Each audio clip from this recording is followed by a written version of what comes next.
こんにちは。2023年10月27日金曜日午後2時26分ぐらいです。これから出発します。はい、急ぎ、ご質問いくつかいただいてますのでお答えします。で、最近の全然ならない状況でも、現金くらいはなるんじゃないですか。現金、代引きですね。ならないです。クレジットカードの残債をいつもクリアにして、どんどん払ってますけど、来ません。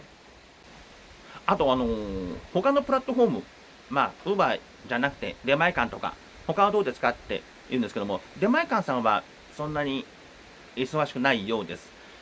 芳しくないみたいです。ウォルトの方は結構走ってますけど、僕のウォルト登録だけはしてるんですけど、去年の秋に登録して、オンラインしてもならないんで、まだ一回もやってません。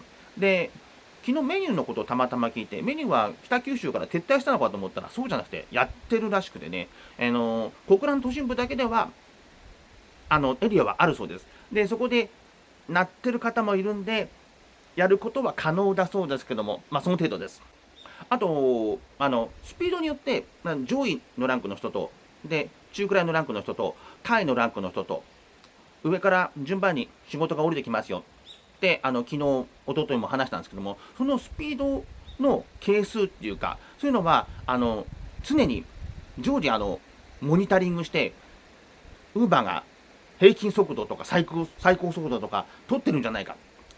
監視はしてるけど、その計算に使う指数っていうんですか、係数っていうんですか、それはね、固定しちゃってるみたい。その人が開始から3ヶ月ぐらいすると、ある程度固まるじゃないですか。そのスピードでずーっと引退するまで変わらないみたいですよ。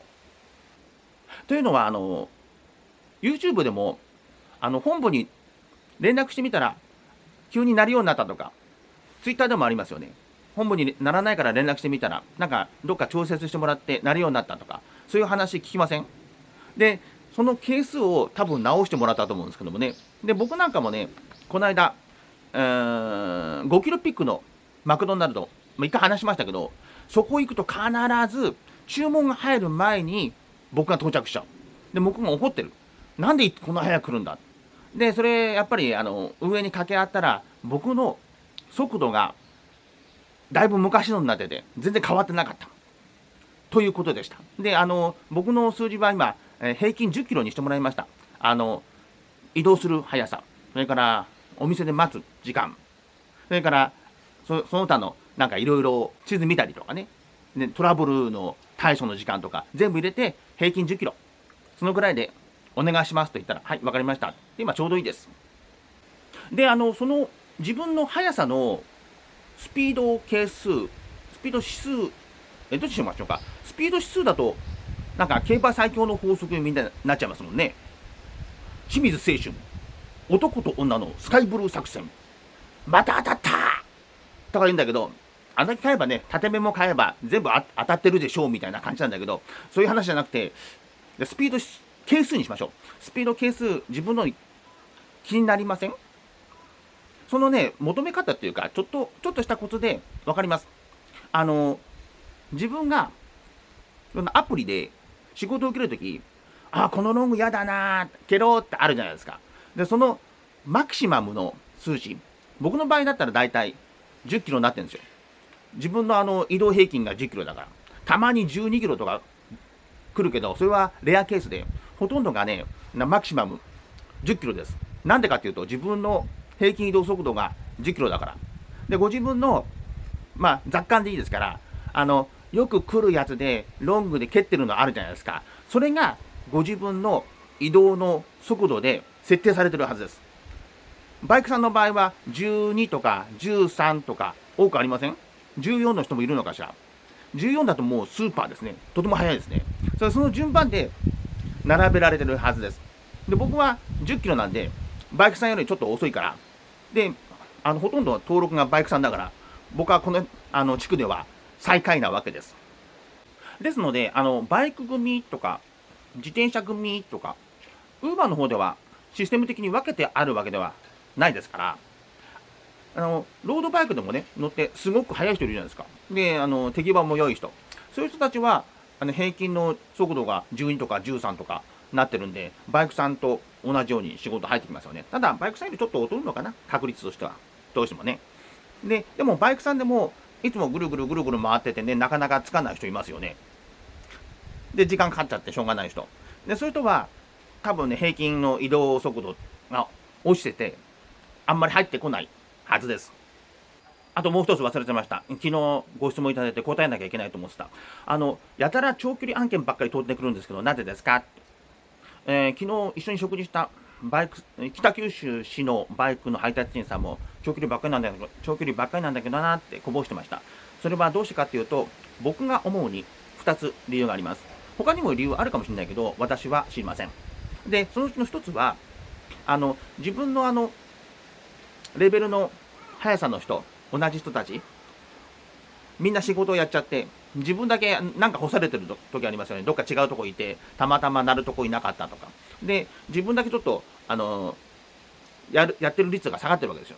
で、それを、ウーバーさんの方で、積極的に優先して、あなたに仕事をあげたいんだけど、適当な仕事が今ないとき、ごまかすためにちょっと遠くの仕事を振って、ペイするように仕向けてるんですね。で、遠くの仕事を取れば、時間が消費しますよね。で、自分と同じレベルの速さの人たちと同一となるから、ウーバーにとっては都合がいいということになります。で、もう一つは、こっちの理由の方が多分大きいと思うんだけども、距離制限って皆さんご存知ですか？最近ではブラックアウトすること、ブラックアウトも業界用語ですね、すいません。お客様が注文できなくなる状態、配達員不足でね。で、そういうことはもうなくなりましたけども、昔はブラックアウトすることがありました。で、ブラックアウトになる寸前ですね、配達員が極端に少なくなると、注文できるエリアをギャー狭めて、で、少ない配達員で何とかさせようとするんですね。その時は配達員はショートばっかり、もう500メートルショートみたいなのばっかりでかなり稼げます。1日2万とか3万とか、みんなドヤ顔する日はそういう日です。で、普通の時はもうちょっと広くて、自転車だったら2、3キロ、バイクさんだったら4、5キロ運ぶのかな。で、配達員さんが過剰になったり、お店からのオファーっていうか、そういうのが供給が過剰になった場合ですね、逆にそのエリアを拡大するんだ、ビャーっと。で、注文者の方はいろんなお店から選ぶから、あんまり消費意欲がなくても、今日はここを注文できる、じゃあここを注文してみようかなって、注文者の方はレストランがどこにあるかなんて気にしませんからね。僕たちもアマゾンとかで買うとき、その会社が日本のどこにあるかなんて気にしないじゃないですか。で、注文者は好きなところからポンポンポンポン注文しちゃうわけです。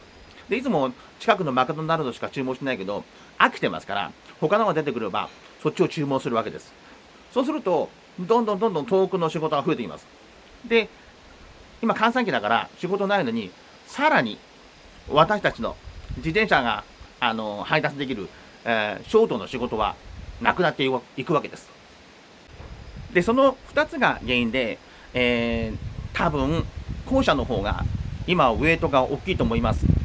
日8かそれ以上、1級ぐらいで、多分後者です。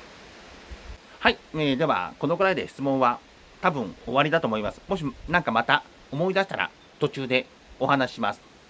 どのくらいにならないか、検証キュッ。役場がやっと終わりました。ずっとこうしたくて、ゴーグルとなっちゃってみたいに来れなかったんですけど、2日ぶりになりました。アウテルとスタバに行きます。1軒目、日の出ドロップです。読谷公園です。今日は呼ばれないことはないですね。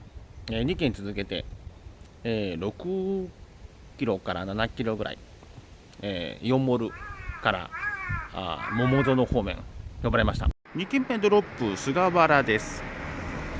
3軒目新池ドロップです。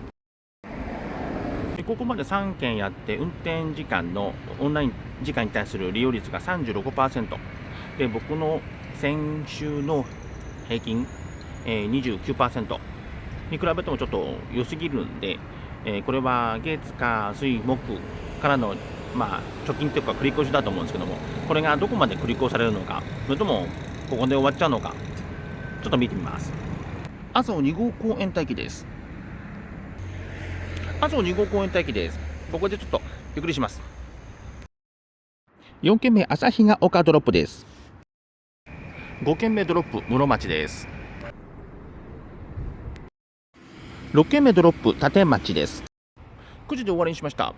今日の運転時間のオンライン時間に対する利用率が 37% で、先週の平日の、平均だと思っていた 29% よりちょっといい程度でした。本来なら月曜日から木曜日まで空いてましたんで、もっと来てもいいんですけども、考察はまた明日以降にして、今日は終わりにします。さようなら。